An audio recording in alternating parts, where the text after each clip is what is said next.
radio for the masses. Headline edition, July 8, 1947. The Army Air Forces has announced that a flying disc has been found and is now in the possession of the Army. If the game is rigged, change the game. Game changer. I occasionally think how quickly our differences worldwide would vanish if we were facing an alien threat from outside this world. This is Fade to Black with your host, Jimmy Church, on the Game Changer Radio Network. All right. Well. How you doing? Fade to Black. I am your host, Jimmy Church. All right. Today's Wednesday, June 4th, 2025. Let's do this, man. Another great week right here on Fade to Black. Oh, man. Monday night, Dr. Simeon Hein was here talking about cold fusion and how it might explain everything. Last night, Hugh Newman was here, Gobekli and Karahan Tepe. Tonight, it's Trey Hudson. He's back with us. We're going to be talking about the high-strangeness and his research out at the Meadow. And then tomorrow night, Dale Graff is here. We're going to be talking about the psi field, precog dreams. Man, that's a week. Now, I have two major events coming up. I'm going to Peru next week. Well, in about 10 days. I've got to fly to Boulder to tape my TV show. Then I head to Peru for the Inca Celebration of the Sun with Brian Forster. And I'll be back on June 27th. And then that immediately follows up with the Psi Games, the Psychic Olympics.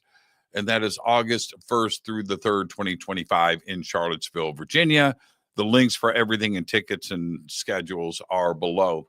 I do want to mention that next year, I know it's next year. It's the Monty Python tour of Scotland I am going to be doing next August. And I'm doing this with Haley Ramsey. It's going to be so much fun. We're going to go to the shooting locations for the film. We're going to have a screening of the film the first night of the tour. Of course we are. All right. We got to do that. And then we're going to head out. And we are going to go to the castles. We're going to go to where the Bridge of Death was filmed. We're going to hit a couple of really, really old first-class distilleries there too as well. That sounds like a lot of fun. And we're even going to go to the Castle Arg. And we've got a lot of surprises scheduled for this tour as well. So this is Scotland. So get it scheduled now. I got a text this morning from Haley saying, man, tickets are selling out. So I'm just giving everybody the heads up right now. Head over to HaleyARamsey.com. The links for that are below. And come to Scotland with us. It's going to be a lot of fun. The Monty Python tour of Scotland. All right. Where am I at? Did I don't know if I told everybody yesterday that it's been hot. It's warming up. I live in the desert. And yesterday, when I woke up, I went out and I do the same thing every day. I look at the sky. I look around, I look at the wind and go, okay, today's a good day to ride my bike. And not bicycle, by the way. And so I came in and got stuff done and had to prep for the news and everything. And I went outside to go ride my bike. And I opened up the garage and it was raining. I was like, wait a minute. An hour ago, it was bright and sunny. It rained all day yesterday. And it was hot. It was like that hot rain, but it smelled really good today. And I just wanted to share that with you. I didn't share it with you this morning. I love it after it rains. Here in the desert, everything comes to life. And we'll be talking about that tonight with Trey Hudson in the Meadow. And very excited about every conversation that I have with Trey. because he is constantly out there. He's constantly working. He's got a new book out. It's called Return to the Meadow, Further Adventures at the South's Skinwalker Ranch. And all of the strange encounters that go on out there. We're going to be talking about that tonight, how he is approaching the research out there, and all the other paranormal hotspots that he visits. All right. So he is the director of the Anomalous Studies and Observation Group, the ASOG, which investigates high strangeness phenomena throughout experiencer-centered approaches with a multidisciplinary approach too as well. And I would like to welcome back to Fade to Black. Very excited. He's right there. Trey Hudson. Trey, what's going on? How's it going? You got me thinking about Monty Python now. I know, right? Yeah, I just need to tell you, don't go to Camelot. It's a silly place. Yeah, right. See, here's the thing with that. All you have to do is mention it, and then that's it. You're going to get everybody's favorite quotes. Oh yeah, absolutely. I mean, it just, that film affected all of us, didn't it? It did. My wife hates it, and but she's got a stunning sense of humor. That's not even legal. I know. What? Who knows? Who knows? That sounds like good fun to me. Honey, I ordered a pizza. It's Monty Python night. And she attacked me with those big gnashing. Yeah. Big fangs. Yeah. I know we're getting sidetracked here, but yeah, I love me some Monty Python. But that's what's so great about that movie. And the idea for this, it wasn't like, the idea for it popped up like that. But when you watch the film, I have fantasized and thought about and dreamed about going to those castles. Yeah. I've dreamt about building a giant wooden rabbit. Sure. Who hasn't? Yeah. And now to be able to do this, somebody pinch me. Yeah, right. And so coconuts will travel, Oh man. And I'm thinking about, I'm working on this. I think I'm going to do a King Arthur semi costume. Oh yeah. With the blazing sun and the sun. Yeah. I'm thinking, I don't want to do the whole thing and stuff, but with the mail and stuff, but because his helmet with the mail coming is so cool, but I'm not going to go to that extreme, but I think I'm going to, I gotta think through this, but I think that's what I'm going to do. I'm going to tie Monty Python into Afghanistan and the Meadow. So here we go. Number one, Afghanistan is my executive officer was a big Monty Python fan, and he made it a point to make sure I had a copy of The Life of Brian. So I went into his office one day and I did anti-terrorism stuff, around, the theater, the Eastern Theater there. And he decided to give me my assignment speaking like Pontius Pilate from the movie The Life of Brian. And he goes, Tway, I'm going to send you to Jawabad to check out the terrorism situation in Jawabad. You must report back. That's hilarious. So anyway, it was rather funny. You had to be there. Afghanistan. No, that's it's a silly hilarious. place. Yeah, it's a silly place. I for a while, I only contemplated it. I didn't take it serious. But for a while, I was like, what's better, Life of Brian or Holy Grail? Because they are both fantastic. But no, Holy Grail's better. Yeah, Holy Grail is better. And then number two is my my chief researcher, my lead researcher for ASOG is a big Monty Python fan. And he's been known, when we're sitting around a campfire, to jump into the campfire, unannounced and say, nobody expects the Spanish Inquisition. And of course, a few of us will laugh and the others will just, kind of look at him with, doe in the headlight kind of look. But when I was in 6th grade, so I was 10. I was 10 years old. 6th grade, I had a friend named Keith, and every other weekend or so, I'd sleep over at his house, or he come over to my place. But anyway, one night over at his house, late night in the family room, he dials in Monty Python.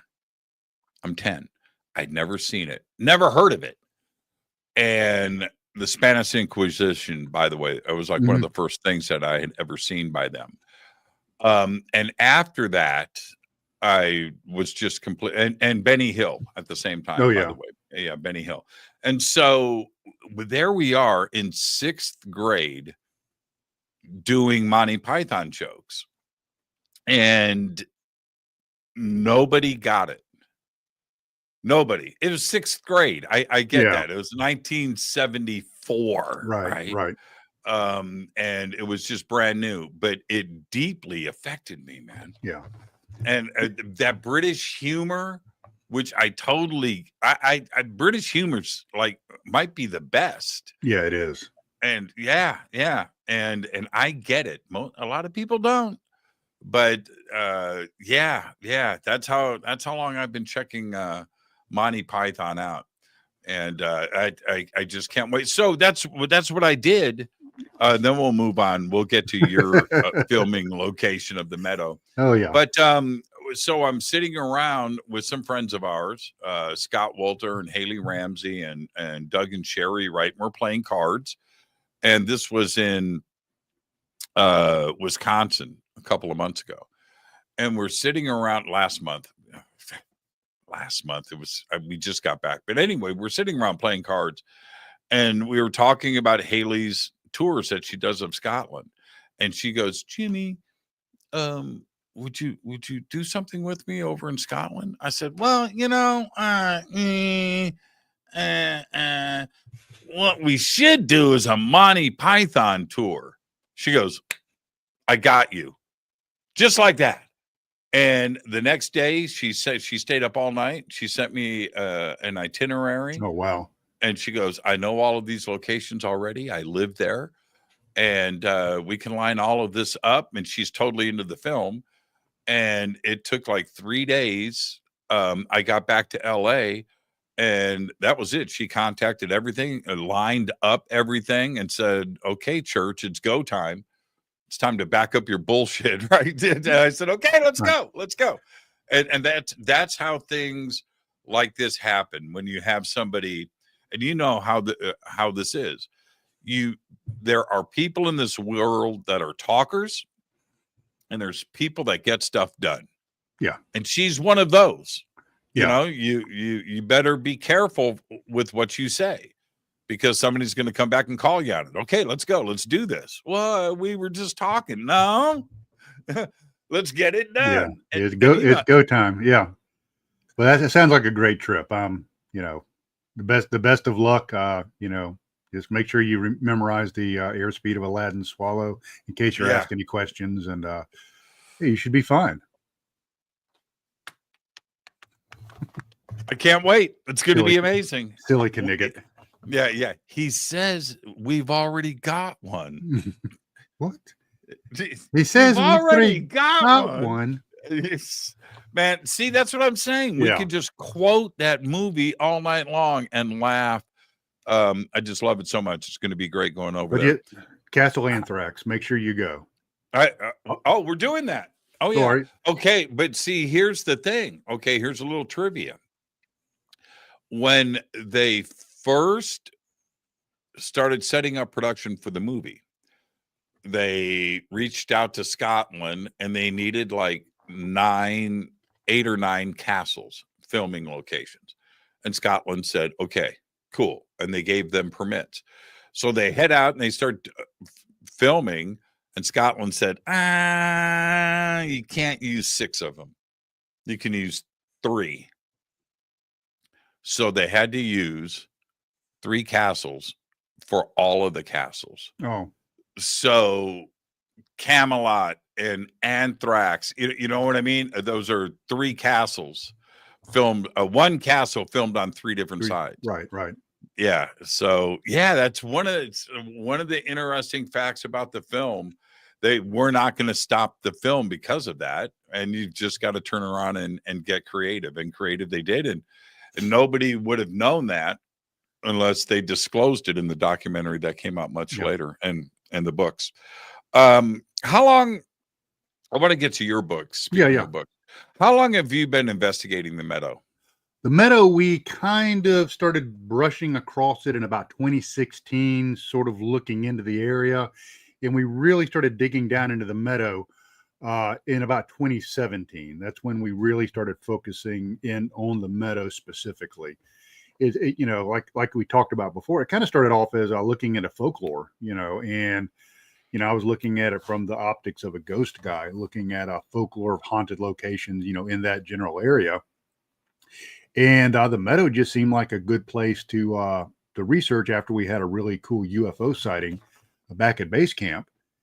And, it was a big open area, big open field. We could see anything moving across it. I was researching with the late Bob Wilson, the Bigfoot researcher. Mm-hmm. And, we thought this is a big open area. We can see tracks. We can see anything moving across it at night. We've got a big ridge to the south that we can look down on it. And we've got a big open expanse of sky because this area has, reported of UFOs, cryptids, ghost type folklore and sightings. So it's, kind of got all this going on. And it just really, in 2017, it really, really started rocking and rolling for us. But the cool thing is, and I go into it in the book, is it's evolving. Is the phenomena that we experienced back in 2017, 2018 is not the same experience that we have going on now. It's evolving. It's becoming much more personal, if you will. And one thing that I credit that to is us becoming more comfortable with the phenomena and the other, whatever the other is. And then another thing is I credit it to kind of backing up and taking maybe a different perspective. And we've got our good friend Trey Hudson, is leading us in that, and he looks at it from a transpersonal perspective at the phenomena. And since he and his wife have joined the team, we've had some, strangely enough, you were talking about precognitive dreams. We've had precognitive dreams, out at the Meadow. So it's changing, it's evolving, and as long as whatever it is keeps interacting with us, we'll continue to research. And as long as we can keep the site as pristine and as inviolate as possible, let me jump in right there. Sure. In 2017, when you did the reveal of the Meadow on this very program, right? I tried my best to break you and to get the location of the Meadow. You and many others, yes. Yeah, of course. And the decision was made back then to keep this the location. Well, secret's the right word, but not disclose the location. Right. Yeah. Has that changed? No. As a matter of fact, I think I briefed you on the the Meadow location out in Laughlin, Nevada. I keep my secrets. Yeah. So you know where it's at. I do. But no, we still keep it we still keep it secret. I am in communications with another production company about something totally different. And my thing once again is I will talk to your producers when they sign a non-disclosure agreement. Now that's a deal breaker. I'm not just clamoring for attention. I'm not that guy. And that's a deal breaker. And so, most production companies will sign the NDA if they're serious about, having any kind of interest in what we're doing. And so far, knock on wood, we've been able to keep the location pretty much secret. People have guessed the general area. And going back in my my military background, in my federal civil service background, is we never confirm or deny. We just don't talk about it. Somebody just asked in the chat, where is it? What part of the country? I will disclose this. It's east of the Pacific Ocean. Yeah, I will tell people that it's south of the Mason-Dixon line and east of Arizona. Yeah. There you go. It's that side of the country. Yeah.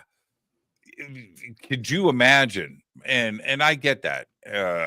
Everybody knows where Skinwalker is, and with the show like that, man, I don't know what it would like to be somebody that owns property up there. It's really bad. I remember when was it? 2 years ago?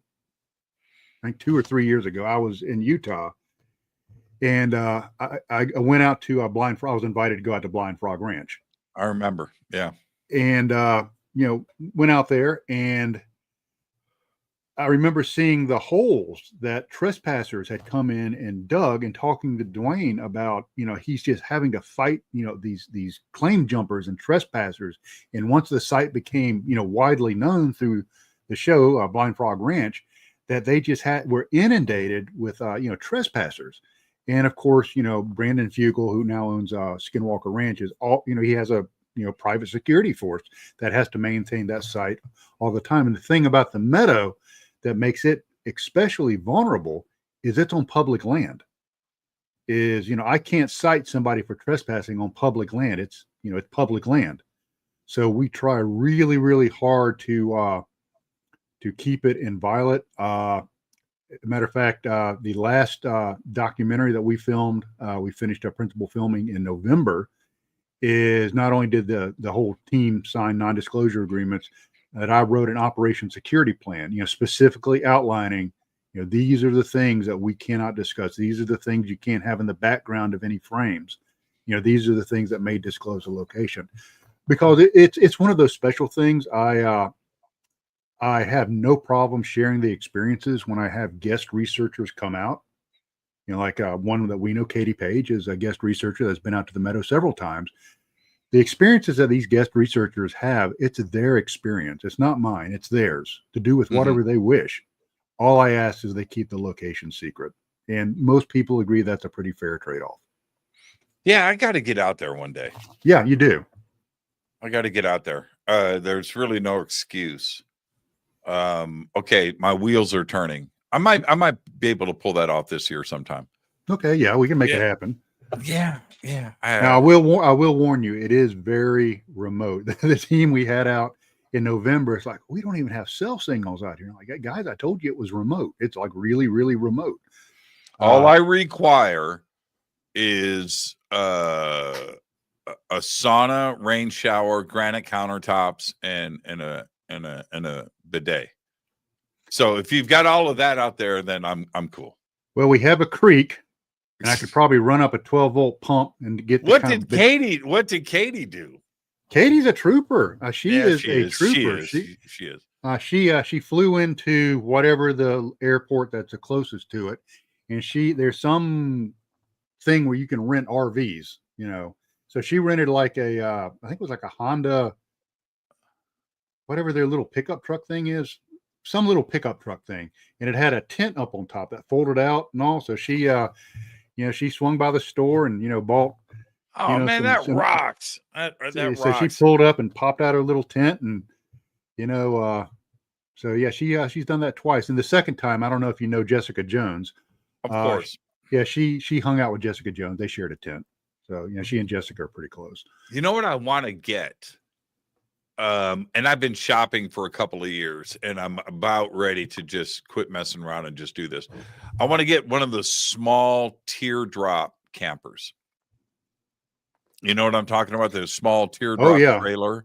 What I did is, going all the way back to, being a young Army officer, sleeping in ditches at Fort Benning and places like that, to, living in very austere circumstances, researching the Meadow. I just finally, when I hit 60 years old, I'm like, you know what?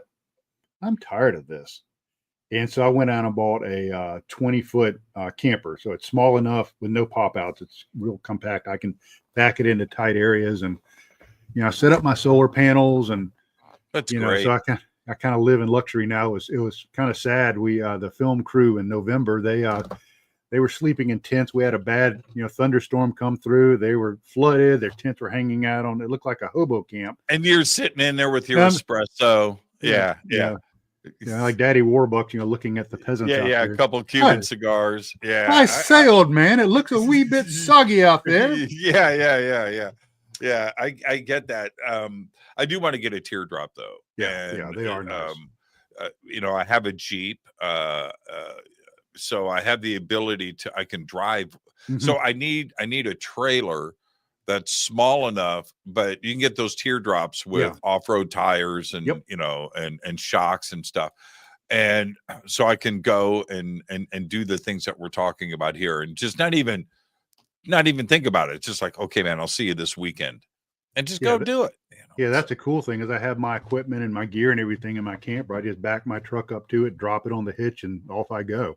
Right. We're going to be doing some work out in the LBL, hopefully in November. So, I'm trying to get it all geared up, ready for that. So, yeah, I would. Now, get something. Let's talk about the book for a second, and why the need to write the book now? What was so important to you? It was nothing compelling, that forced me to write the book, but I just felt like it was the right time. I had a lot of people, contact me saying, when is the second book coming out? When is the second book coming out? When is the second book coming out? And at that time, my publisher was Phil Mantle, from the UK. And he's like, mate, when's I can't do Phil Mantle. But anyway, when's the second book coming out? And I hate to admit this I'm a lazy writer. I'm slow. And so I've been pecking away with this second book for a few years. And so I just finally got to the point where I was just tired of, fighting with it. And I just really knuckled down and wrote it. And it's kind of neat the way I broke it down. It's in 3 parts.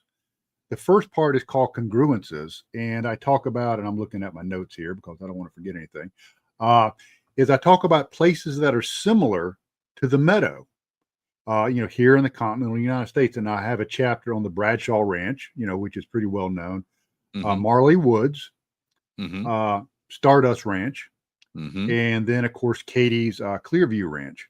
And I had a chance to go out to Clearview Ranch with Katie last year.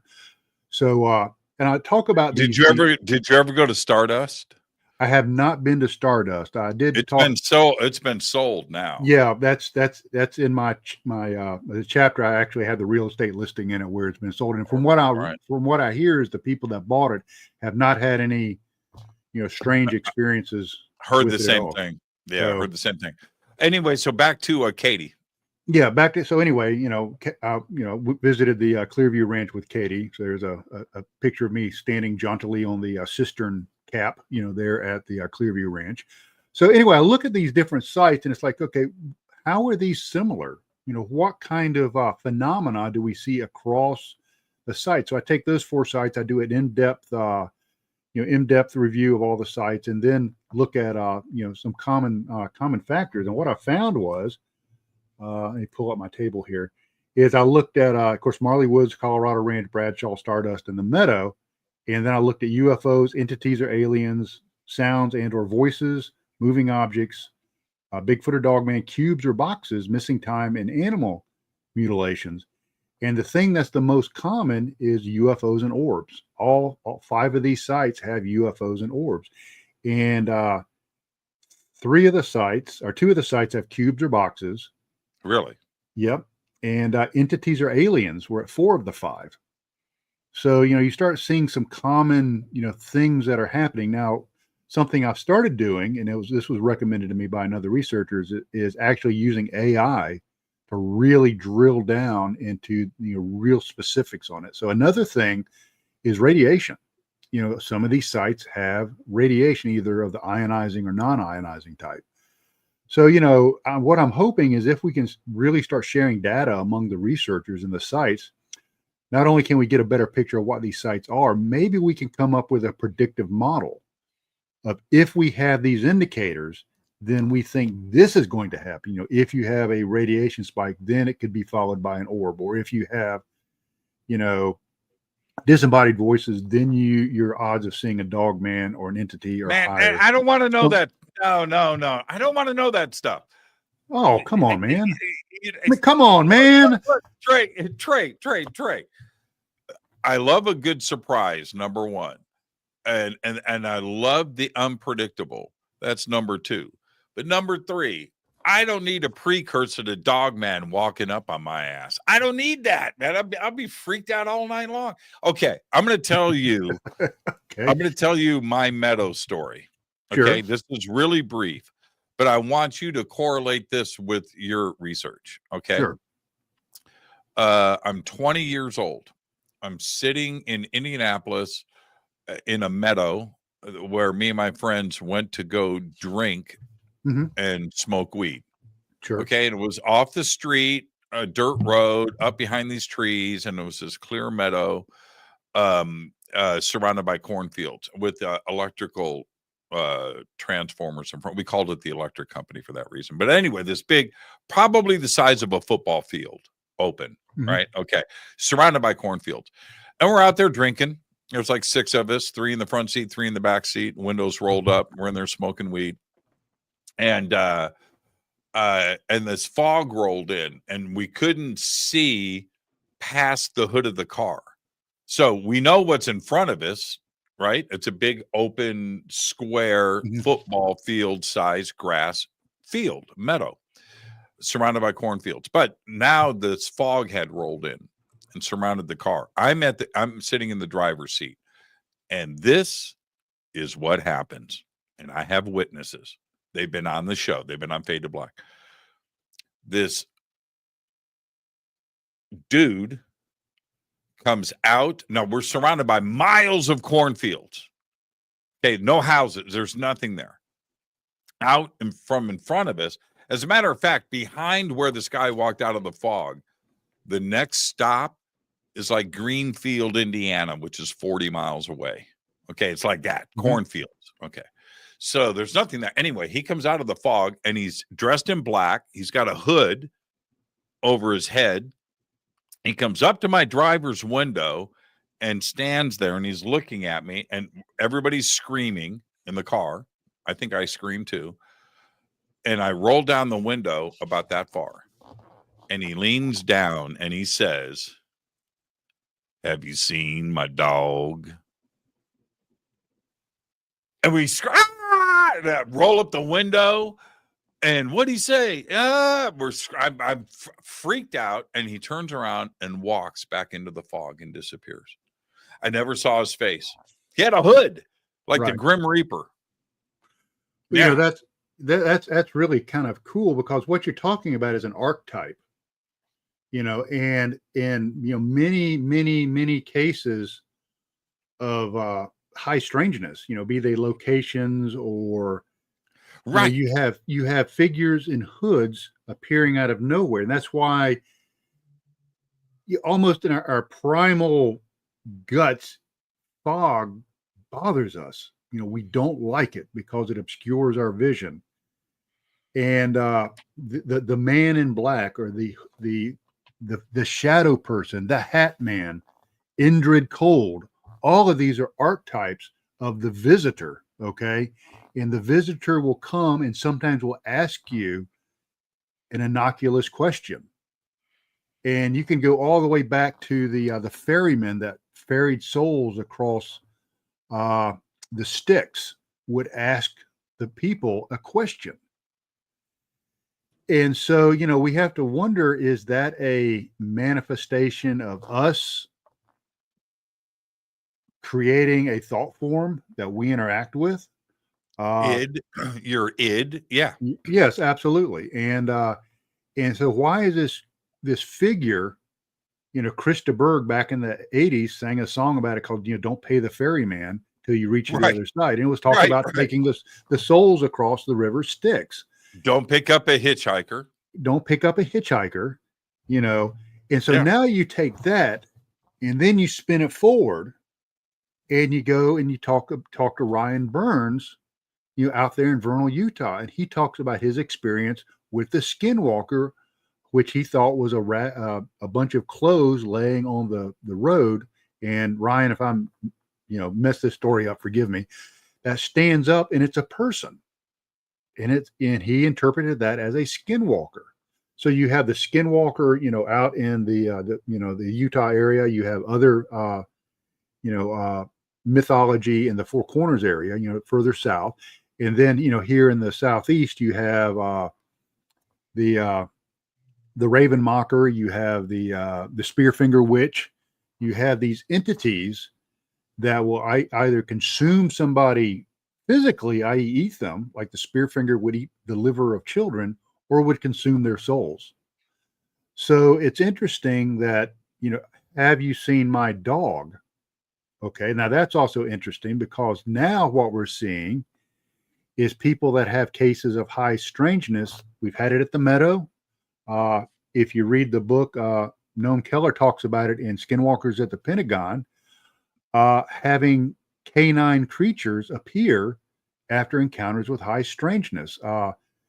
Marley Woods, canines were reported. I had huge canine tracks, like 6 inches wide, appear 40 meters from where I'm sitting right now one morning. And, these other canines that are somehow associated with high strangeness. So you have a figure coming out of the fog asking you a question, and that question had to do with canines. It was crazy. And the next day, and now that was 40 years ago, 45. That was 1980, 81, 82 when that happened. This is 2025. But the next day we went out there during the day, me and the same group of friends, and we parked. And I'm telling you, stood there at high noon, right, with the clear blue sky, and I've got this view.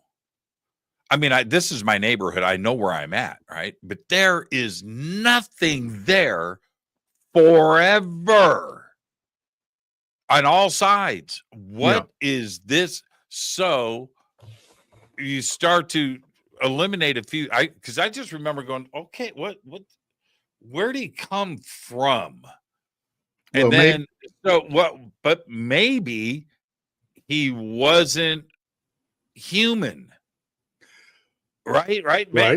And to go and from the direction that he came in, which was from the east, there is back then. Now it's different. It's 40 years ago. It's built up, but back then, that was corn and soybean fields. I don't know, 100, 200, 300,000 acres of it. I don't know, just endless. And there was just nothing there.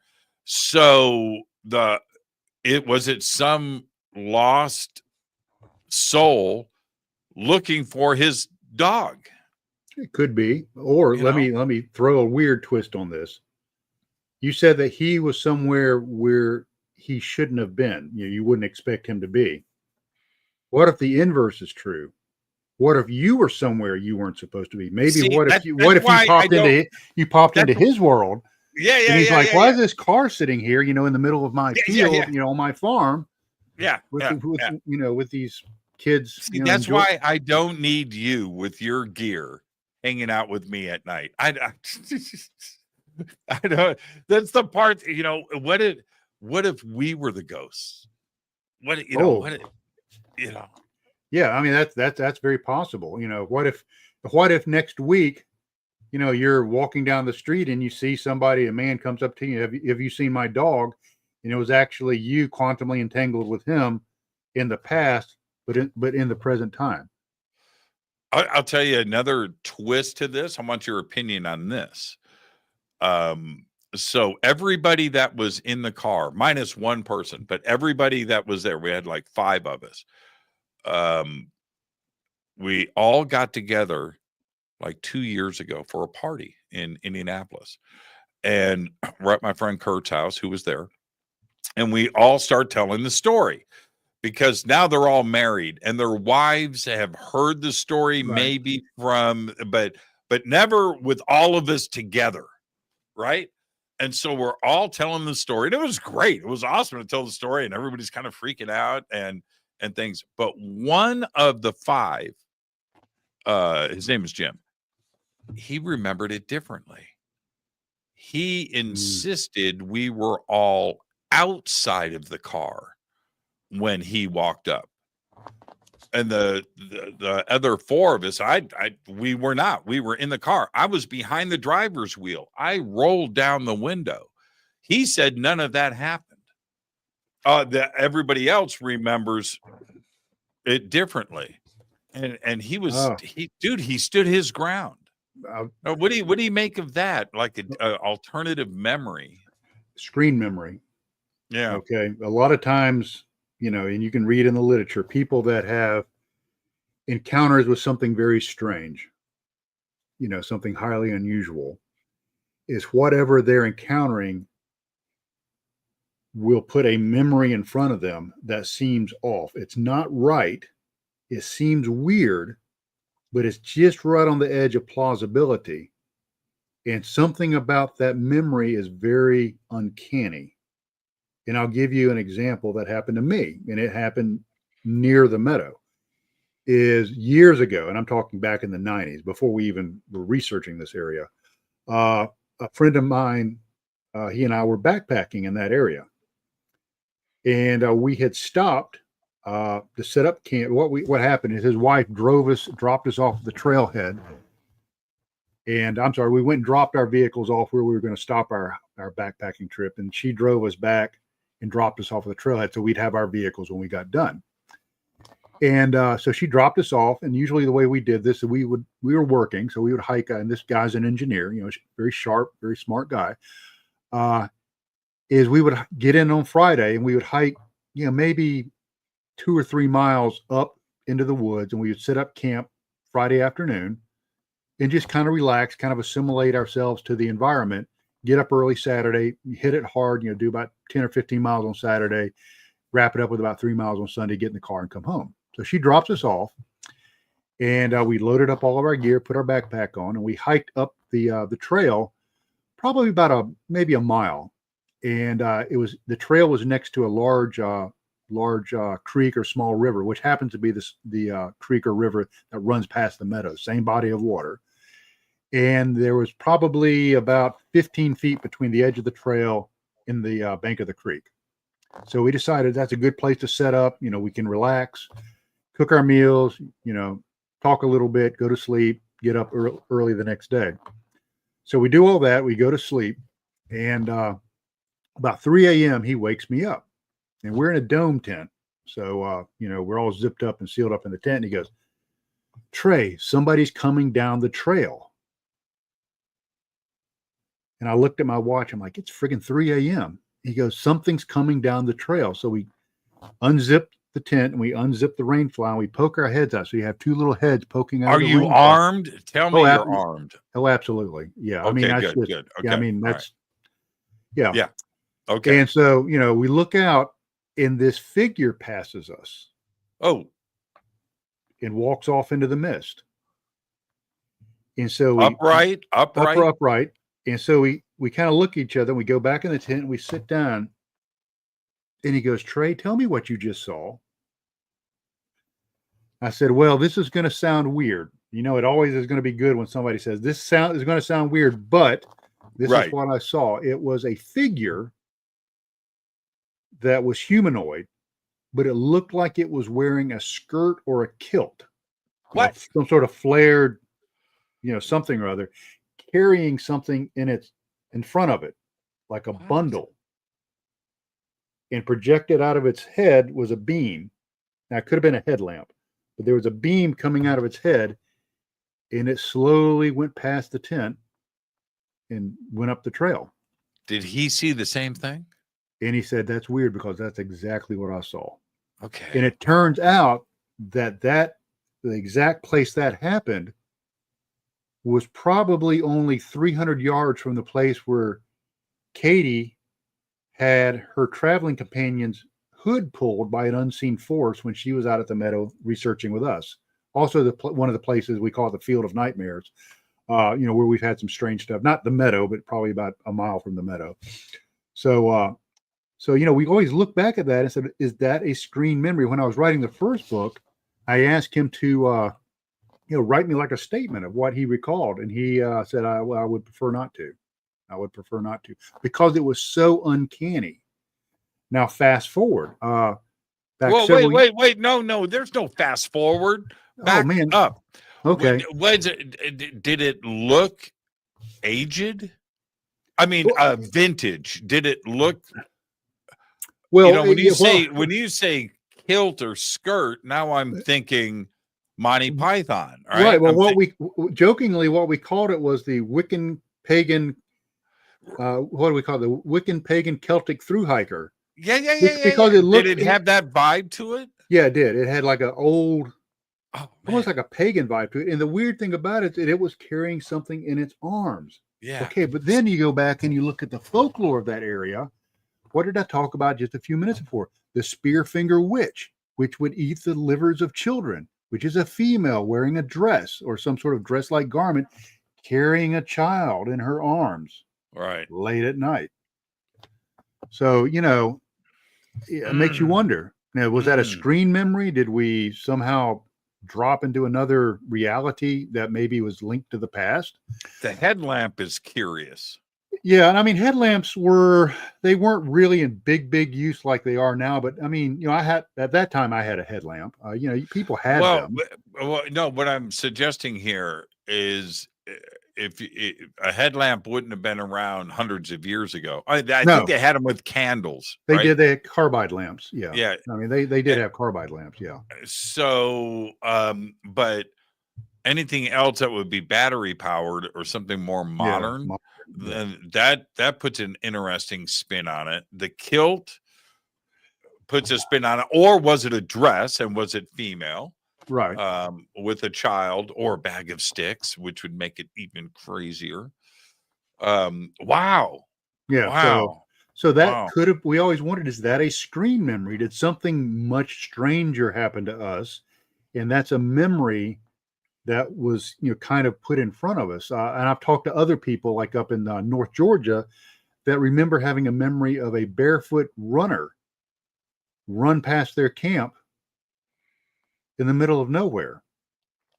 And so, your normalcy bias kicks in. It's like, oh, well, that must be like a barefoot trail runner, like in the middle of nowhere, well, that must have been just somebody hiking and they decided to carry their backpack in the most unreasonable form possible, carrying it, with your arms, and while wearing something very impractical like a kilt or a skirt, who knows? So okay, you've got me thinking back to my experience, and I want this to reflect back to everybody listening to the show. Think about your own personal experiences that are similar. Could our experience have been a screen memory? Yeah. And you go and you read, various, accounts, like one of the best is Whitley Strieber, he talks about in Communion that he remembers seeing I actually quoted in my book. I'm trying to remember how he describes it. It's almost like a robot wind up toy kind of figure, like with a card on the front of it. Very strange, not like what we would think an alien would look like. But that's how he interpreted it. Now, fast forward, is we had a case during COVID. The campsite we usually stayed at was closed by the whatever organization runs this public land, closed down that particular campsite. So we had to go find dispersed camping, somewhere else. So we stayed about 3 miles from the Meadow, up the road from it, and we had gone down to the Meadow. We were doing a CE5 session in the Meadow, which had some very unexpected results, totally out of left field on that. But we had a person left in camp to monitor camp. And he said that he was in camp and he heard the distinctive sound of a vehicle driving down the road adjacent to this campsite. Now, the campsite was probably about 40 yards from the road. So it was, back off a ways. And he heard that distinctive gravel crunch, and he heard that sound go by, stop, and then continue on. But he saw no lights. I remember this story. Yeah, I remember you telling me about this. So we have since done tests where we'll take our vehicles, we'll equip them with infrared headlights, and we will drive with night vision. Now you can do it completely blacked out, but you've got to have like a $3,000 set of night vision and special infrared headlamps on your vehicle in order to do it. So the odds of most normal people, not us, we're not normal, but most normal people having those capabilities pretty remote. So what we decided to do is Shay and I decided to do a hypnotic regression with this individual because that sounded like a screen memory. It's his brother Shay. Brother Shay. And this is where it gets weird. If it's not weird enough already, we do a hypnotic regression with this guy. And what he recalls, now remember when he recounted it at the time, he said he couldn't see anything. It was dark. All he did was hear something. Now, under hypnosis, what he says is he saw a Jeep. Okay. And that Jeep had in it two figures that were completely black, like shadows. They stop, the shadows get out, they walk around the Jeep a little bit, they get in and they leave. Now, the shadows are very telling because that goes back to the archetype that you just talked about, you know, like the shadow coming out of the mist. The Jeep is interesting because he was so hung up on that screen memory, or what I think is a screen memory, that he remembers telling us it sounded like a Jeep driving down a gravel road. And so he remembers it as a Jeep, but he never saw it. And he also had some missing time back from 2017 that Shay and I were not able to get through that missing time block. You know, all he got is that I remember nothing. And unfortunately, this individual died before we were able to do any subsequent hypnotic regression. But, you know, it's, once again, it's that seems like a screen memory that's very hard to get through. So I wonder if that wasn't something that y'all experienced, because if you, people that have, and I talk about this in my book too, I look at the Betty and Barney Hill case, is they came to staying outside the car. You have one person that remembers y'all being outside of the car, yet some of you remember being inside of the car. The Devil's Den incident, you know, talks about memories. You know, I remember being in the tent, you know, I remember being out of the tent.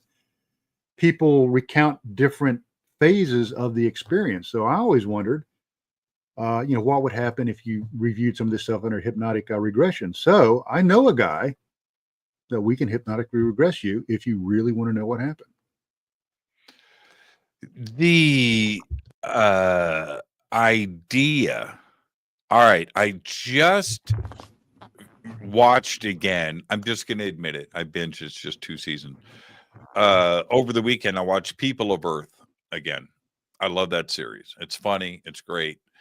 And if you haven't seen it, it's a comedy series about a UFO experiencer group, abductees, and they get together at this church and share their experiences. And one of the things that happens throughout, it's a comedy series too. It's so funny, but they get the little details about our community right. Right? Don't call us abductees. Yeah. That's offensive. We are experiencers. So anyway, the screen memories that everybody has in this group are hitting deer. Yeah, hitting deer. And they go through the whole explanation of what a screen memory is. The writers of this show, again, it's a comedy show. It's a comedy. But they get those kind of details right. And a really good explanation about what a screen memory is. And in the case there, it was a deer. Now, so what if we did have a screen memory, or anybody else that has an experience like this, that you know, it's possible of a screen memory, what is it? What's the reality that's being blocked? That's the crazy part. You know, that's the crazy thing. The you know, the whole experiencer abduction phenomena. I just don't know what to make of that. You know, it seems to be a real phenomena. You know, enough people have these common experiences and memories and can recall certain events that seem to match up with other people, you know, in different parts of the world. I don't know what's behind the screen. You know, that's why we call it a screen memory. Could it be a natural PTSD response that your mind is trying to block out something horrifying? That's something that a lot of people that suffered from abuse, is they will put up some sort of memory in front of it that's not nearly as horrifying. Is it a psychological or physiological response to trauma? Is it something that's manufactured? It's interesting that a lot of people have the same memories, blocking, whatever happened, like i.e. the deer, in your TV show. But one of the ones that's really common are owls. Mm-hmm. Give a hoot, don't pollute. How many licks does it take to get to the center of a Tootsie Roll or Tootsie Pop? Mr. Owl there is very strange. So that seems to be a common memory. So it's one of those things where sometimes maybe the truth is best left hidden. Do we really want to know? And we had one of our team members that had some unique experiences, and she went through hypnotic regression. And her stuff sounds an awful lot like what has been described as an abduction. I mean, almost textbook. So yeah, it's very interesting. And I want everybody listening to this to just consider some crazy event in your past and just think about it a little bit, because what I'm presenting to everyone and to Trey is a ghost story that friends share with each other. That's the way we look at it. Sure. Right. And it sounds crazy. It happened. Was it a ghost? Was it not a ghost? Was this? Was that? Was it some escaped lunatic from? The only thing we didn't have was the hook on the car. Yeah, right. Yeah. That's the but it really happened. Now it for me, and especially going back on location and looking at the area there, it doesn't fit what some skeptic or some debunker would say. It was a guy out looking for his lost dog. That's all it was. If it really happened, that's all it was. It wasn't a ghost. It wasn't paranormal. It wasn't supernatural. It wasn't anything. That is the one thing it was not. Right. All right. Now, it doesn't make any sense. Now, unless, could it be a screen memory of something else? I'm okay with that. It kind of freaks me out a little bit. I mean, were we all abducted? Was it some MyLabs experiment? I don't know, man. I don't know. It was really strange. And watching, we had like 15 of our friends together 2 years ago when we had our reunion, and we were able to share this story. And watching everybody else's faces reacting to this, it's pretty crazy. The story itself is pretty crazy. It's got everything but black triangles. It was like, it was as far as you know. I know, right? Oh man. And I could still, the voice, and I'm saying it correctly. Have you seen my dog? Just like that. Just like that. What do you say? Yeah, what a great. I'm rolling up the window. Have we seen his dog? Everybody screams again. Forget the dog. Let's get out of here. We did. But yeah, screen memories. So out at the Meadow. Oh, I wanted to ask you this really quick before we head to the break. The Jeep. Yeah, time flies.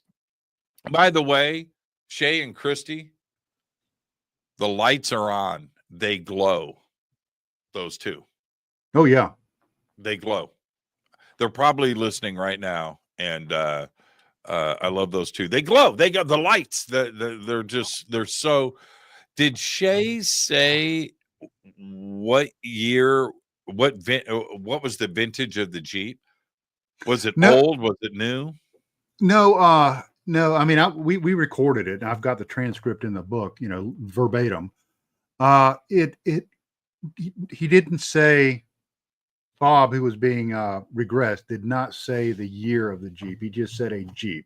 Now he, was a Jeep guy from, way back in the 70s. So, he probably was referring to an older Jeep. That's, kind of in his mind. I think talking to him, he might have said it was like an old Jeep like he had back in the 70s, which would have been like a CJ7 maybe. But the weird thing is when he recounts it, not under hypnosis, he never saw anything. All he did was hear it. But under hypnosis, he recalls a Jeep, which makes no sense at all. So it sounds like another layer of the screen memory. except Jeeps have a sound. Yeah. They do. They have a sound. And depending on the vintage, you know what engine it's got. You know what kind of it's got a certain sound. The wheelbase makes it sound. It's just got a very unique thing to it, and especially if it's a stick. Yeah, I'm not a Jeep guy, but yeah, I can imagine. Yeah, they have a very unique sound. Okay, let's take our break right here. We'll come back. We're talking to Trey Hudson. We're talking about the high strangeness going on out at the Meadow. He's got his new book out too as well. We'll get to all of that. This is Fade to Black. I'm your host, Jimmy Church. Stay with us. We'll be right back after this short break.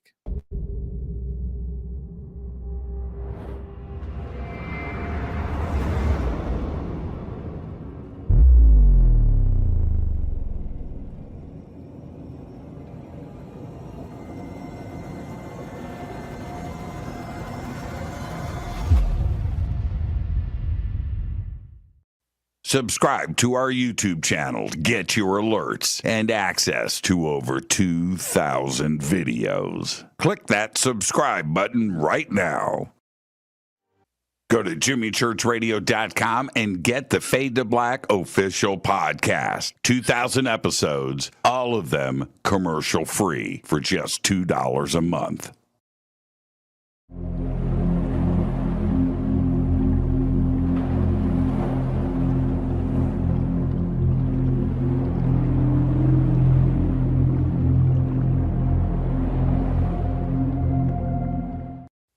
Watch Into the Vortex on Gaia TV. It's Fade to Black for the screen. Simple to do. Go to Gaia.com, search Jimmy Church, or click on the link below.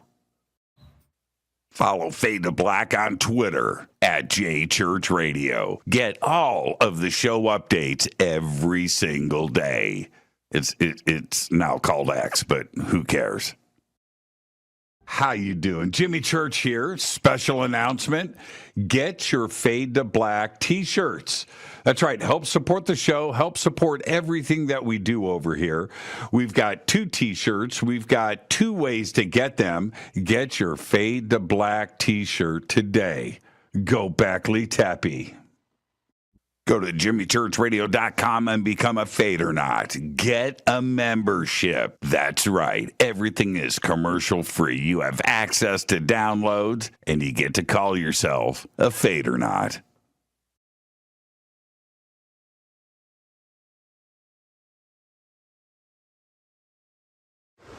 Today we're headed to Bolivia, Tiwanaku, Peru, and of course, Pumapunku. Brian, exciting. Thank you so much for everything, my friend. Always an honor. Right behind us is the sacred river of the Inca that goes past Machu Picchu. So we're going to be driving up to its source at 15,000 feet above sea level and then down to Lake Titicaca. So today we hit 15,000 feet. Yes. Crazy. And you can do it with us. All you have to do is go to hiddenincatours.com. Simple. We've got 2 tours coming up next year, one in June for the summer solstice, right? And then another one right here in November. So hiddenincatours.com. Come and hang out with Brian and I and his amazing team. Right on.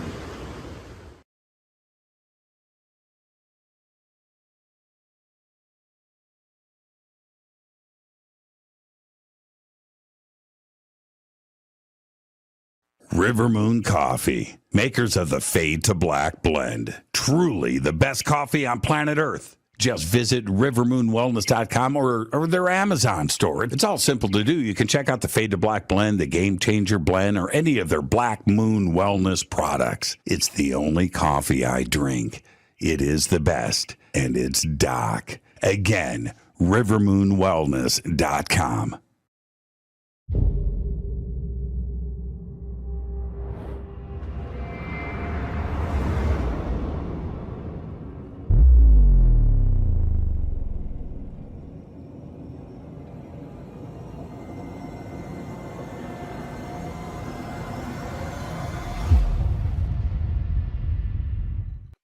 Welcome back. Fade to Black. I am your host, Jimmy Church. Tonight, Trey Hudson is with us, author and researcher, ex-military as well. and we're talking about his research of high strangeness out at the Meadow. And so let's get straight back to it. Trey, with locations like the Meadow, is it location specific, the high strangeness? Yeah, that's a great question. Yeah, I'm kind of on the fence about that. I think that there are places that are uniquely strange, and you can often dig into folklore and find out that there are places that are haunted or are sacred, or like Glastonbury Tor in England. Go back, way back in history, it was always a sacred space. Stonehenge out on the Salisbury Plain has always been a sacred space. Here in the United States, you have certain places that have always been a sacred space. You also go back into folklore, and I know probably in your community, just like in my community, there are places that have a negative aura about them. People talk about don't go there, or you have places where there have been multiple killings or tragic events. The public land holding that the Meadow is in, 2 years ago had a cult murder. There was a cult camping out in there that murdered somebody. So I mean, these areas, sometimes have a very negative reputation.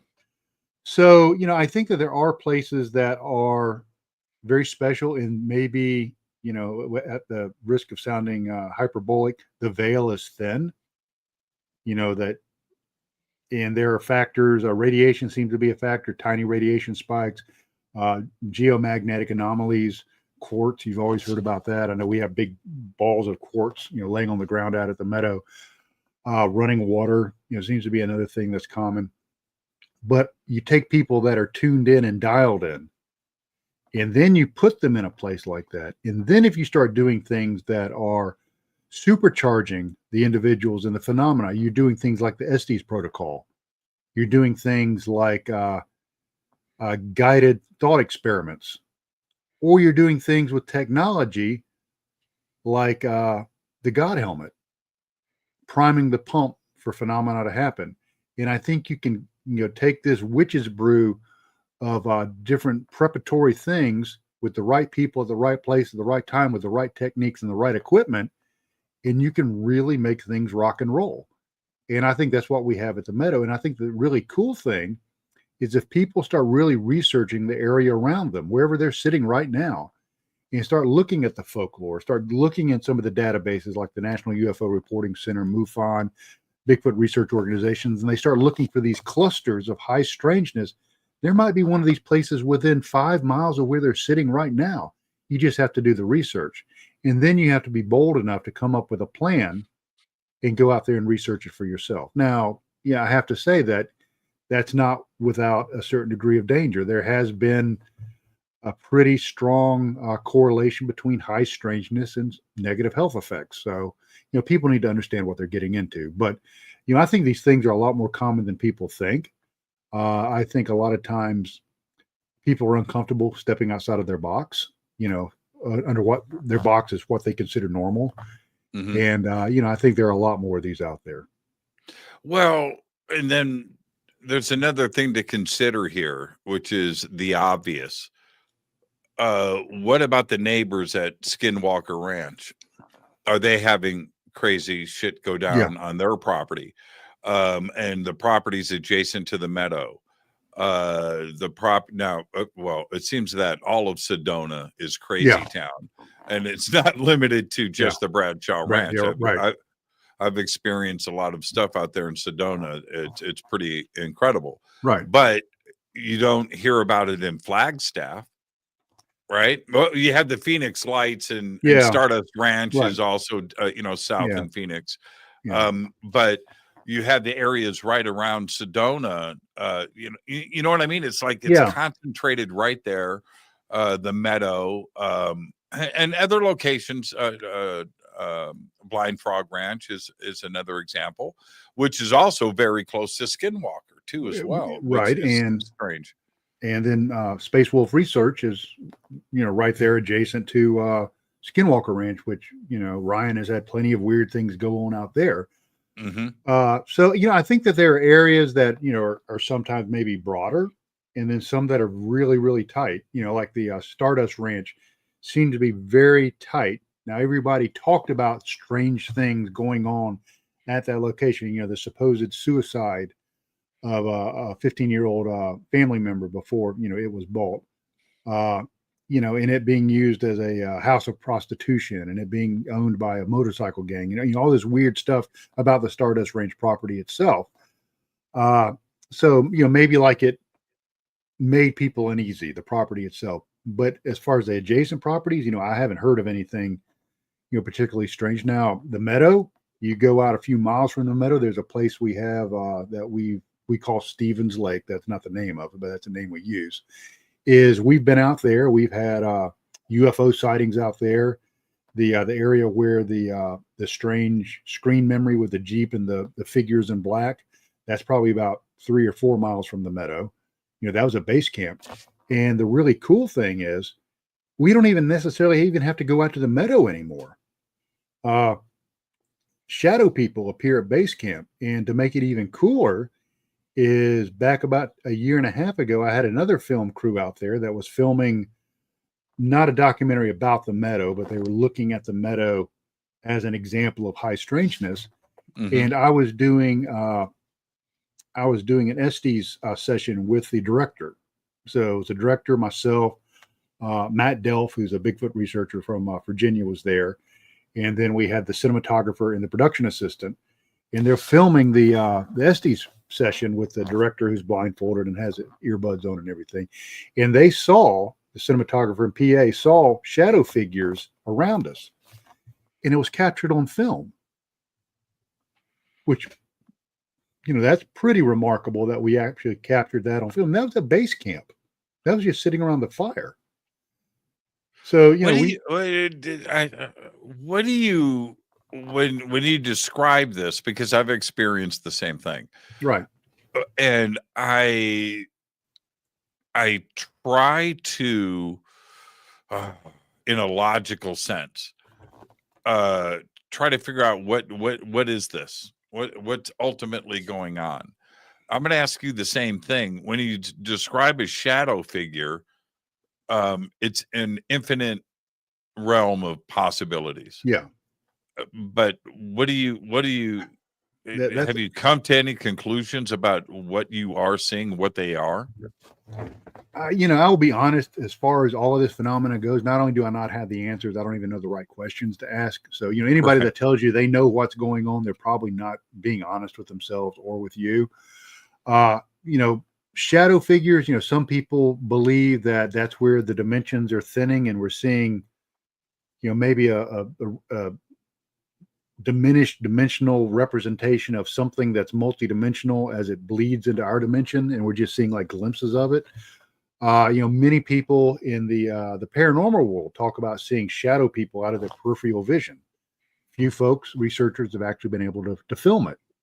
The one that we captured on film is the director and I were sitting in front of the camera. We had the external lights, shining on us, so we were illuminated. And behind us on a stump, you see a shadow pass between the back of our chairs and this stump. But there was nobody behind us, and there was nobody passing in front of the studio lights that were set up. So where did this shadow come from? What was casting this shadow? And it ties in exactly with what the production assistant and the cinematographer saw and described, later on to the director. And it shook up the cinematographer so bad at the screening of this film, he was telling the crowd that, it shook him up so bad, he refuses to ever go back there. He said, I will never go back there because it bothered me so much.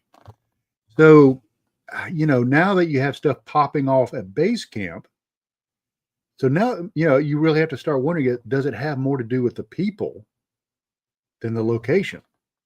Is there something about a group of synergistic, gestalt of people being of the right mind, with the right focus, actually causing either whatever the phenomena is to manifest, or are we manifesting the phenomena ourselves? And that's something that we're now starting to do as we go through guided meditation, before we go out on an expedition. And we, all start having the same thoughts.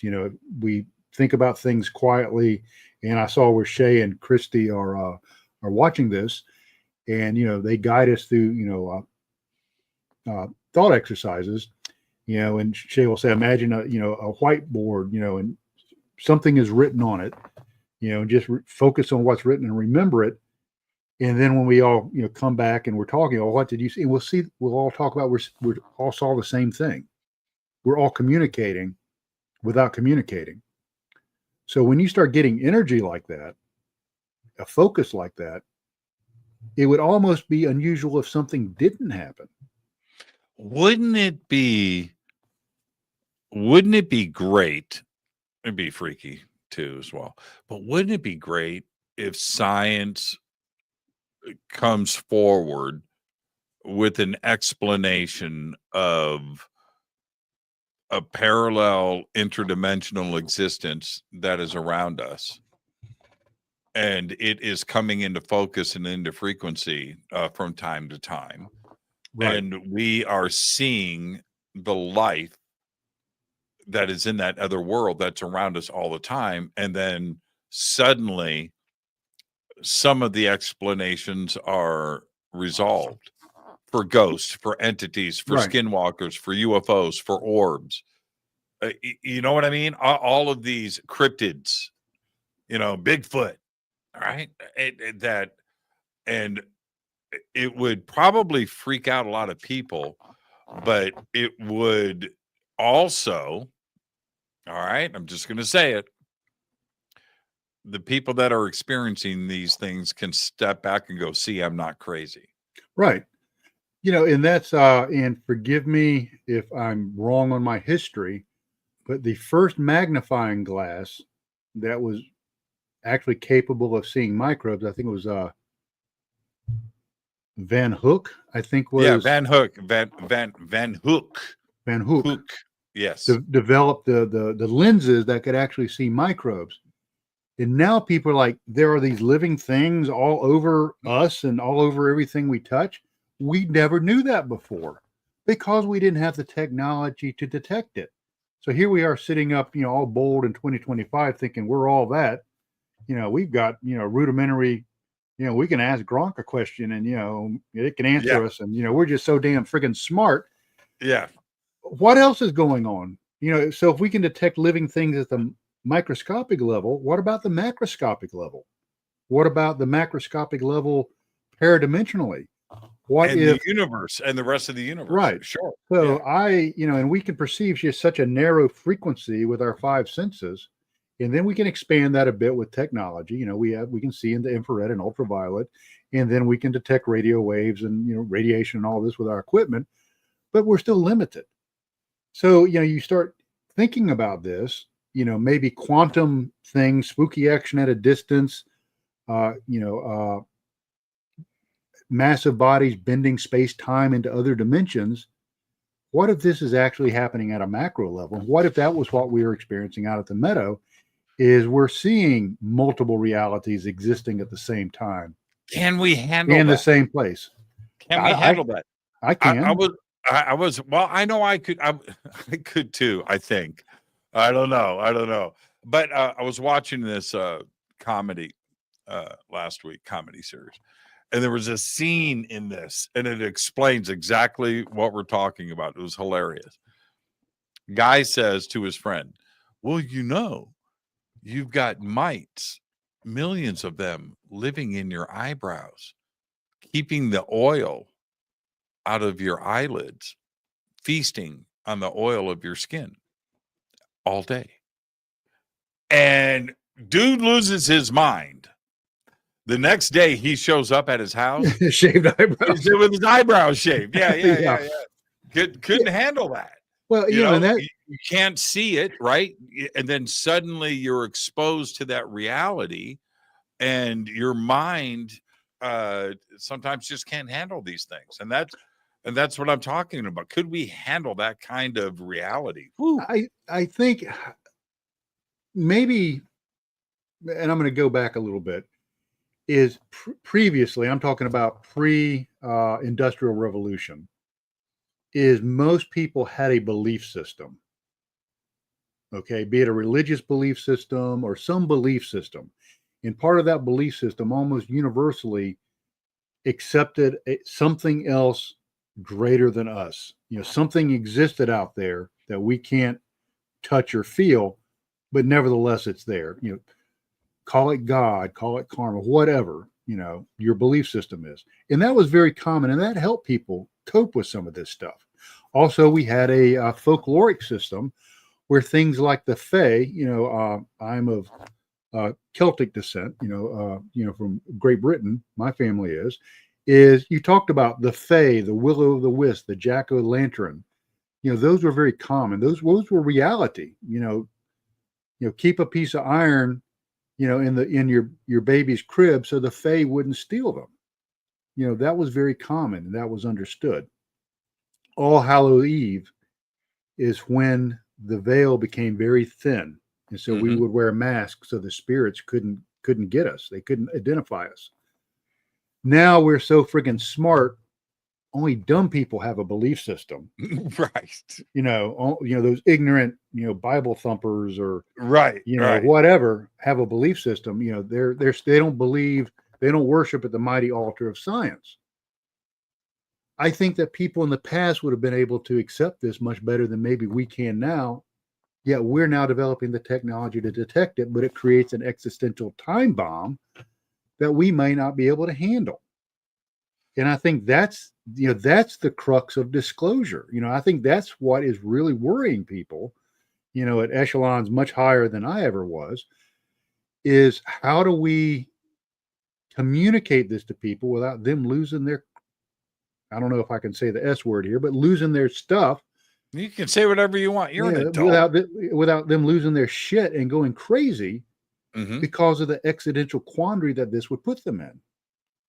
Then those of us that either have a belief system through our religious upbringing, or have a belief system because of our learning, or have a belief system through certain things we have experienced in our lives, we can sit back and go, okay, that's kind of cool. That's kind of what I thought anyway. It talks about it in some of these very old books, like, the Bible, the Talmud, the Quran, talks about these things. And so all these guys knew about this stuff before. So why are we acting surprised today? Well, you bring up a great point, though. You've got a poster in the background. I have the same one. Yeah. Like we all do. It's right there. I want to believe, right? I've got it, right? It sits right next to me. You've got it in the background. And that word there, I love the poster. And I love how that brought awareness to millions of people, Fox Mulder's office with the poster in the background and stuff. But believe, suggest, and belief, right? Believe and believe. Correct. Has this religious, first off, it's a religious foundation because it's a belief system into something that is not tangible, but you have to believe in it. Okay. All right. But I think that word that's on this poster, I'm pointing at it, that's over here, is incorrect. Because I don't believe, I know. Okay. So what I'm trying to get to is the facts. I know that the phenomena is real. I know it. I've seen it, and so have you, but I don't know what it is. Right? That's the crazy part. And you just said it yourself. We like to think that we're really smart. We've gotten really smart. We have. But we're not the smartest thing in the neighborhood. No, we're not. No. Far from it. And what I liken it to is, and I use this analogy, when I lecture, is imagine an anthill sitting in a forest. And the Forest Service comes through and they say, hey, we're going to build a road, from this campsite to this campsite or whatever. So they build this road past right next to this anthill. So these ants come out and they see a road, okay, an asphalt road. They have no idea what a road is. It is so alien to them. So they go out there and they start trying to communicate this thing with their little ant pheromones, trying to, talk to it or whatever. And they have no frame of reference. We're the ants. Yeah. It's outside of their universe. We don't even have, right. We don't even have a language for it. So that's, so what I want you to do is I want to believe, and I want you to take the word belief, and I want you to turn it into something else. And that's called faith. I have faith that there's something greater than me, and I might not be able to understand it, but nevertheless, it's there. So let's start our own cult. Yeah. But this is the church crazy. Yeah. The Hudson Church of Woo. The Hudson Church of Woo. It has been mentioned so many times, but it's one of the best analogy, one of the best metaphoric ways to look at this is a fish in a fishbowl. Exactly. That is there is nothing else. That's their universe. That's it. There's nothing else, man. Looking up out of the water to that they don't see that. That's another dimension. They don't understand. Right. No. And that's where we are. There's all kinds of things. Brian Greene explains this really well too, and he does this with ants. An ant walking on a thin string, right? Mm-hmm. Walking across the screen. That's a dimension to that ant. Mm-hmm. That's all it knows. Right? That's it. Everything else beyond that is another dimension to that ant. And it's a really, really good way to look at all of this. Now, so let's talk about the interdimensionality of some of this stuff. Sure. I want to go back and revisit the cube.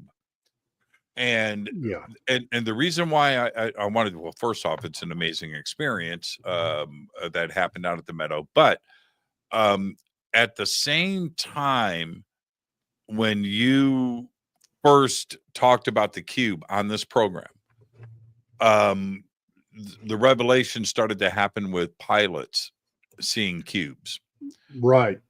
And very, very strange thing. And so let's go back. Let's talk about. Take us through the cube story. And as you do that, can you answer one question for me in advance? Did you connect any dots with what was seen off of the East Coast of the United States by those fighter pilots and what you saw in the Meadow? Did things seem similar to you? Yeah, that's a great question. Now, first, I'll recount kind of for the folks that might not have either heard this before or read the first book. Is in 2017, in February 11th, 2017, we were researching the Meadow. We had several teams out there with night vision and thermal, and one of the teams that was on top of a ridge looking down, I was on the ridge team. We started detecting man-sized heat signatures. Now, when teams are put on site, on station, our teams and ASOG do not move around. They stay put. So we know where everybody is. And we started detecting heat signatures that were about 6 foot tall, about 18 inches wide, in an area that we knew we had no personnel. This heat signature would get big, small, big, small, big, and then split into two heat signatures and then disappear. Did not correspond with any heat signatures of animals, i.e. deer, that we had seen in the evening, earlier in the evening. So we dropped down into the Meadow to try to follow up on this. And about that time, we got a radio call from one of our teams that were on the east end of the Meadow that they were detecting on their thermals these cube or box-shaped figures that would appear on their thermals and then disappear. And what was interesting, and they would only appear on thermal. You could not see them with the naked eye. The only way you could detect these is because of the difference between the cubes and the ambient temperature of the surrounding woods or forest. So we started working our way back over to that team, and these cubes are appearing and disappearing. And then one appears about 40 meters in front of the team as we're working their way over to it, and it dissipates. And we get to it, and we decide we're going to send a team into the area where this cube had been. And so when they get up to it, we're filming this on thermal, is when they get up to the edge of where this cube was, their heat signatures are completely obliterated. They disappear. And they described it as when they went into this thing, is the environment was different. When they went into it, there were no brambles or bushes fighting their way into it. They just walked unimpeded into where the edge of this thing. It was very dark. There was no sound. It was very still, and it was cold, which corresponds with the fact that this thing had a colder heat signature than the surrounding forest. They quickly did a 180 degree and walked their way back out. When they walked out, they started encountering branches and briar and sticks and stuff that wasn't there when they walked in. So it's almost like there was a different reality existing at the same time at the same place, which is kind of like you can have different quantum states at the same time at the same place. Light can be another dimension. Right. Light can be both a wave and a particle at the same time. Right. So what if these are quantum effects on a macro scale? You can have two realities existing at the same time, which, that's what this sounds like. So boxes and cubes. Actually, I wrote there's a whole chapter in the second book on cubes. And I started digging into that because, like you, I started hearing about the fighter pilots talking about seeing a cube inside of a sphere. And I thought, damn it, that's a cube. Where have we heard about cubes before? And I started really digging into it. And forgive me if I'm looking at my notes here, but I went back to the famous case in Higdon,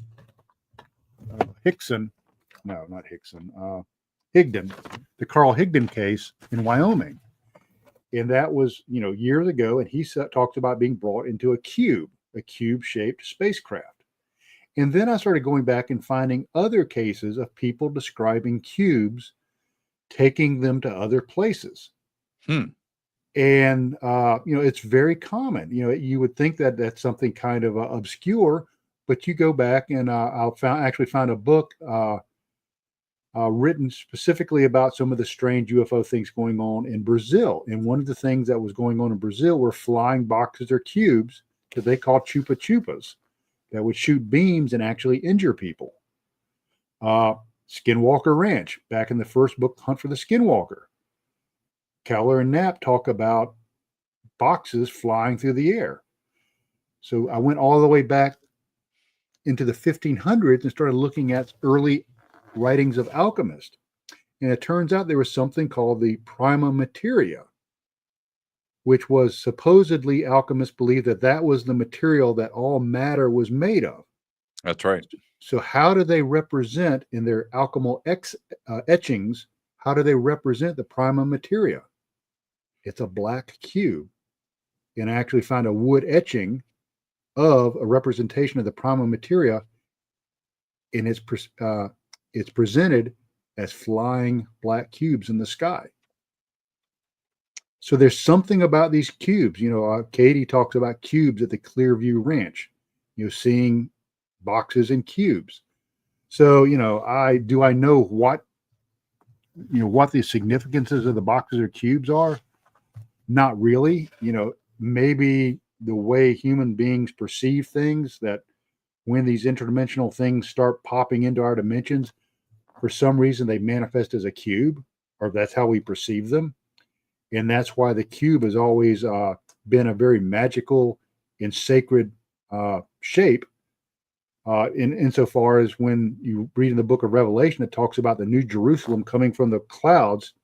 It's a 1,400-mile cube, which represents Jerusalem coming to the crowd, down to the ground, Christ returning, and that's perfection on earth.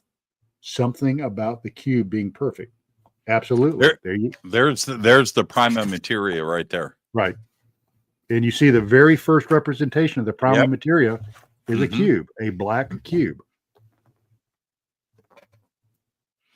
Very interesting. Very interesting. Very interesting. I mean, did you, I don't want to get too sideways here, but when it comes to alchemy, and I'm so in love with that subject. Chasing down real material is part of that journey. All right. But anyway, CERN announced last week that they transmuted lead into gold. Mm-hmm. How crazy is that, right? Well, and what I wonder is, so they transmuted lead into gold. Of all the things in the world, why that? Why was that, one of their experiments? Because there's maybe something special about that. I know. That maybe the alchemists knew about. I know. And where it gets even weirder, what statue is in front of CERN headquarters? It's the goddess Shiva. I know. I talk about that all the time. The opening ceremonies. Oh yeah. Woo, man. So Yeah. I had on. This seems to come up a lot on this show, but I'll just tell you.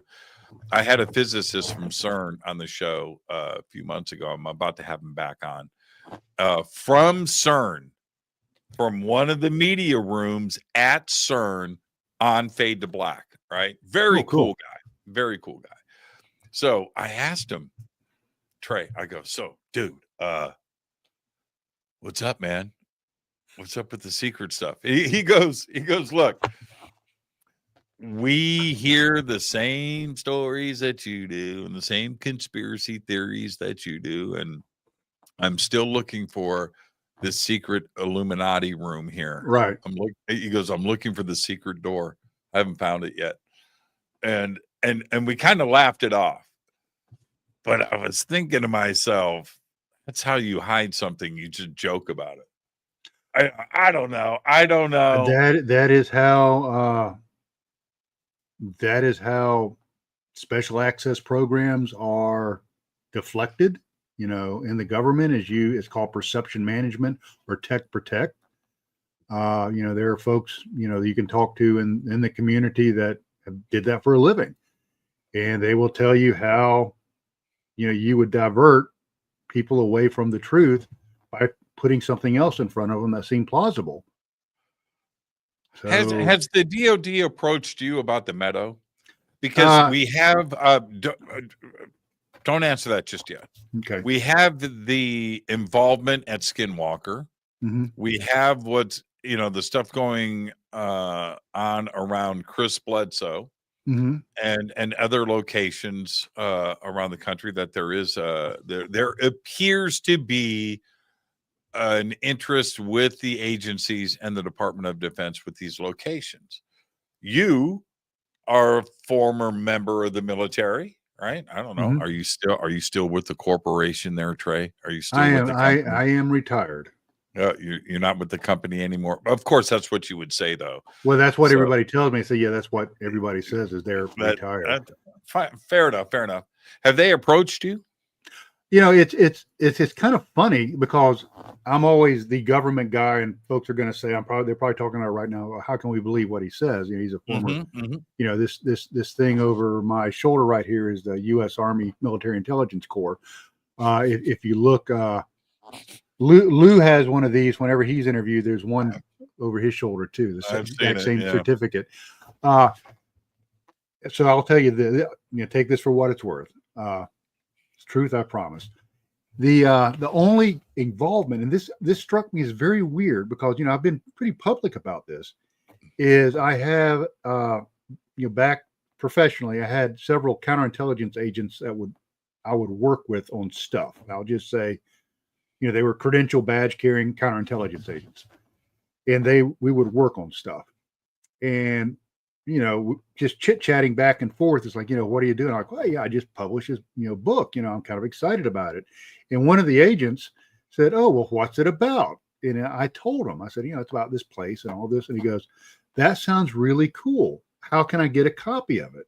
I said, well, you can order it on Amazon. He goes, cool, I think I'll do that. So he ordered a copy, and the next time we met, which was the next month, he had a copy of the Meadow Project. And he goes, dude, can you autograph this for me? Because this stuff is fascinating.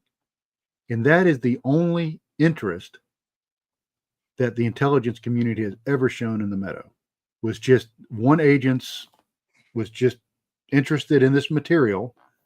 He thought it was neat and he wanted his book autographed. Can we stay on this? Can we stay on this subject? Sure. Okay.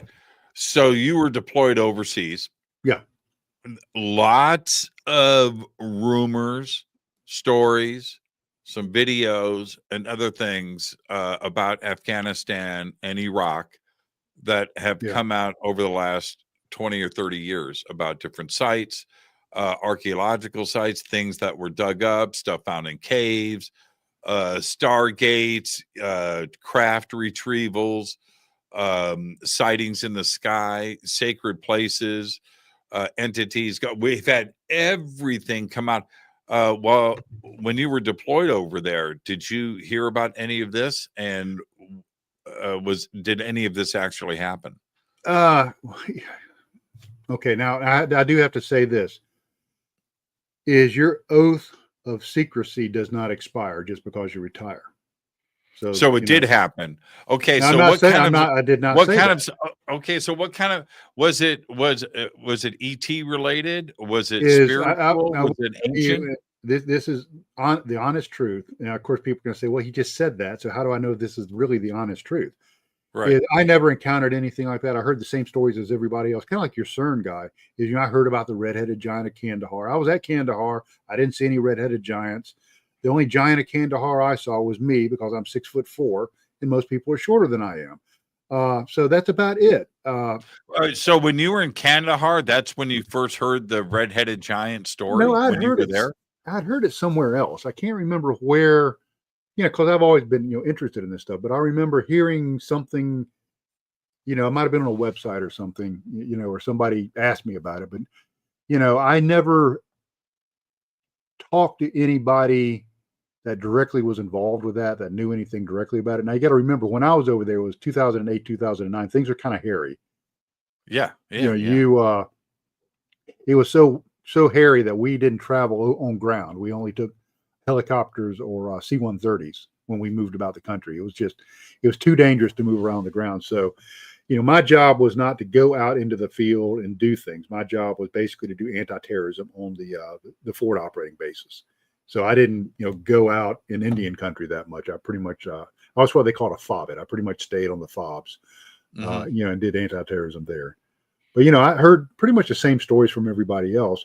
And one thing I wasn't really intrigued with is and I'm going to throw this out there, is, of course, the famous jellyfish video out of Iraq, with that strange, and, people say, oh, that was an id balloon cluster, for the celebration of id. And, they put up the photograph of the balloons. And what I've been trying to do is, that photograph of the cluster of balloons, what's the source of that? Did that come out before the video, or did that come out after the video? Because did somebody Photoshop a bunch of balloons to look like this thing to discount it? Or was there like a catalog that had this in it that predates that video being public? So, I don't know. I don't know either. That video didn't impress me. Well, I thought it was weird. It was fun to look at. No, I'm not going to say it wasn't fun to look at. It was fun to look at and analyze, but I always go with my eyeballs and how I feel about something. I go with my gut. Mm-hmm. And that one, no, it just didn't do it for me. It didn't do it for me. And I'll tell you what, when videos like that, that surface with these claims that are behind it, the claims are extraordinary. All right. Flying pyramids, okay. If it was what the claims were saying, then it would be the most famous analyzed video in the history of the human race. Right. But because they didn't have the longevity. I think that, and that's really I enjoy watching them, Right. and trying to figure stuff out, but the claims are just too extraordinary. There are, and that's one thing I like about, our work is, I have a whole, this isn't just one or two people anecdotally recounting. These are actually people that were there, that saw this stuff, experienced. You can talk to them, you can listen to their interviews, and the old saying is extraordinary claims require extraordinary data, and that to a degree is true, but let's not throw the baby out with the bathwater. Sometimes extraordinary things do happen, and you just have to kind of take it for face value. One thing I don't do is I don't discount other people's experiences. You can't, and you can't prove a negative. And sometimes we just have to meet people where they're at and say, well, that was interesting. I wasn't there, and leave it at that. Well, look, I just told a story about a dude walking out of the fog, right, in the middle of nowhere. I expect the same courtesy of listening to my experience, right, that I give to other people. I will. I put so much weight in people's experiences. I really, really do. You should. Yeah, I put a lot of weight on it.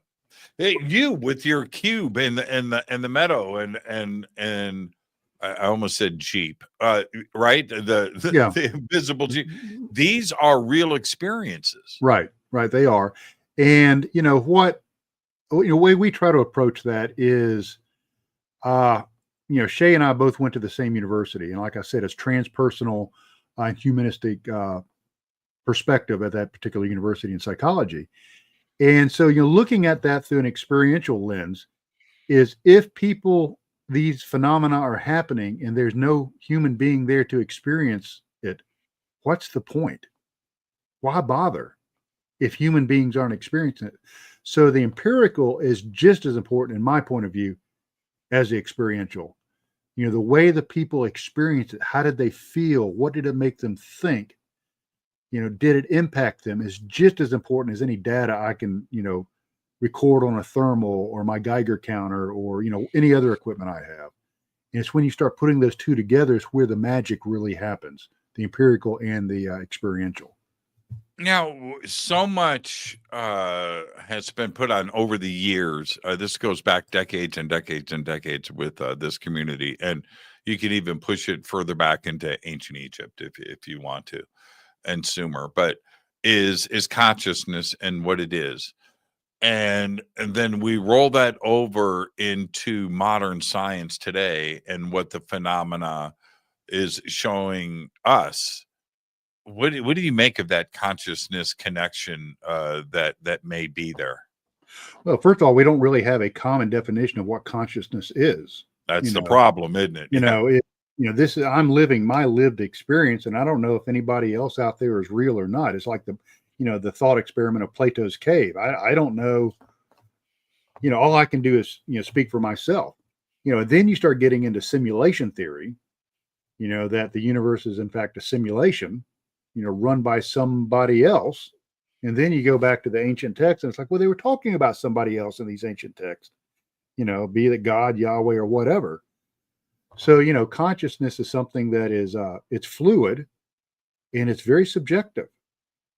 So that's where it gets really tricky, trying to nail down the subjective nature of consciousness. But we do know through experiments and research and things like remote viewing, telekinesis, precognition, near-death experiences, that this consciousness is expansive and fluid, and it's not what we always think it is. That we can expand our consciousness, we can project our being, if you will.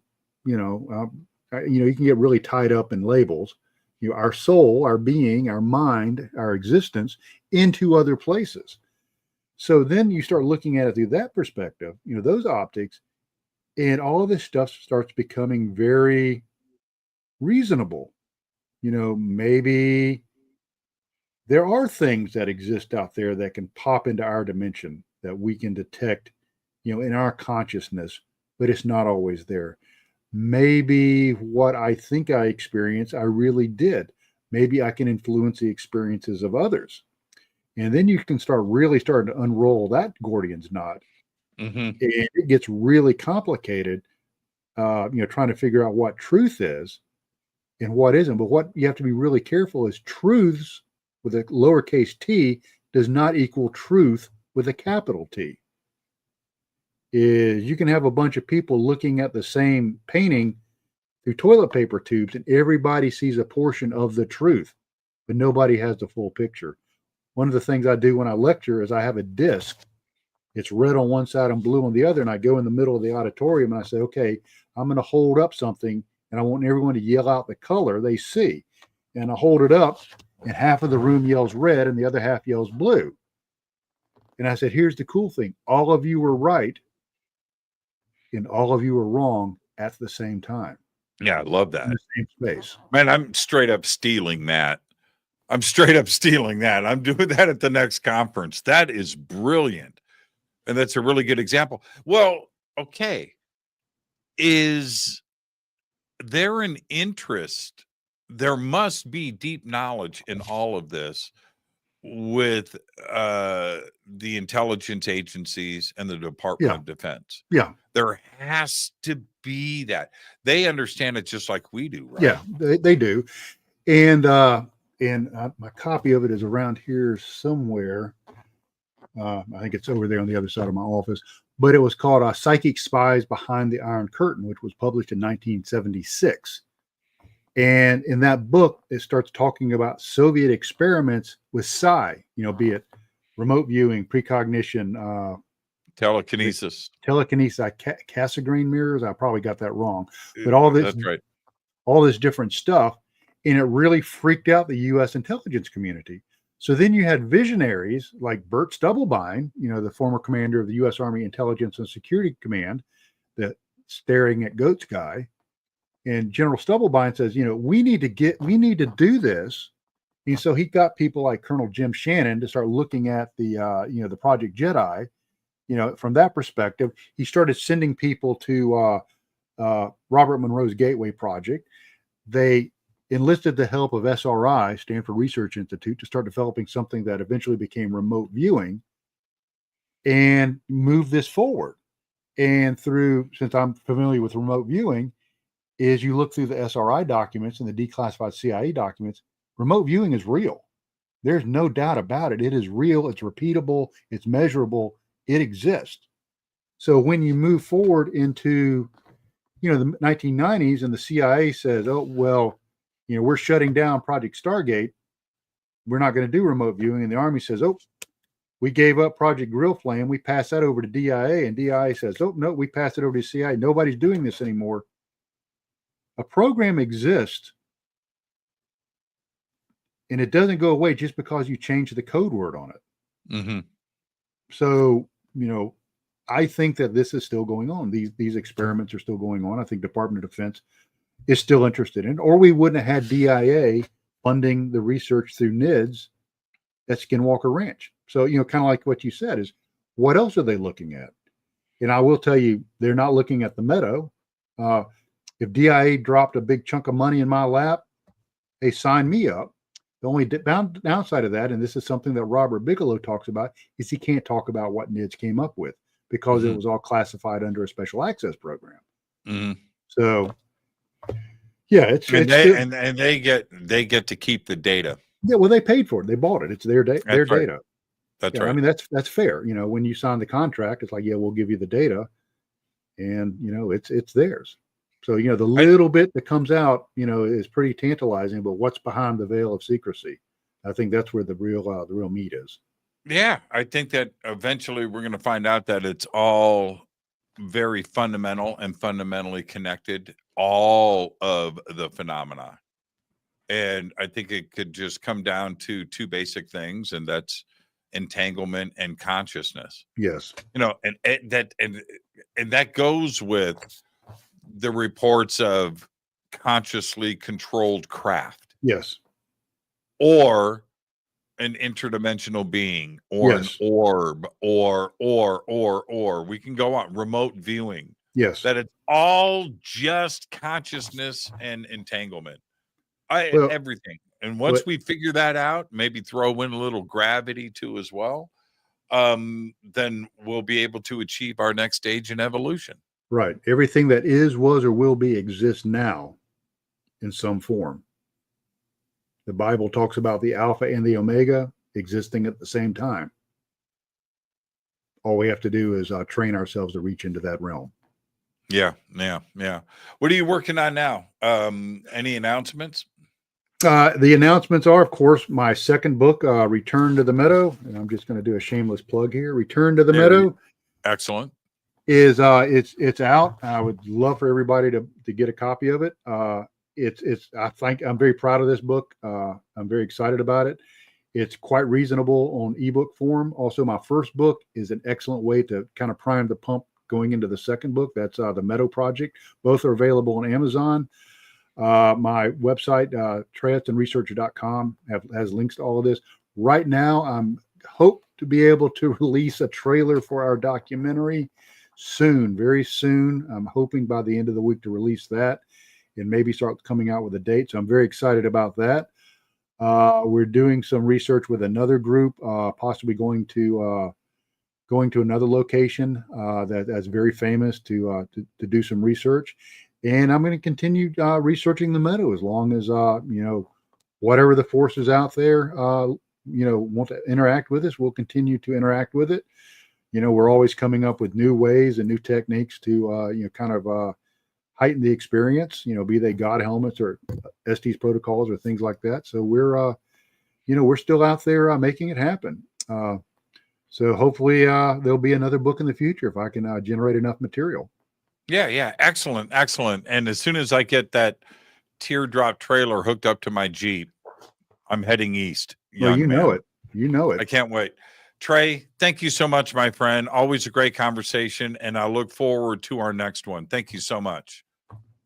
Take care. Trey Hudson, everybody. Trey's links are below, and the moderators have put it up throughout the chat. We also have TreyHudsonResearch.com over on our website, throughout social media, and of course in the description below.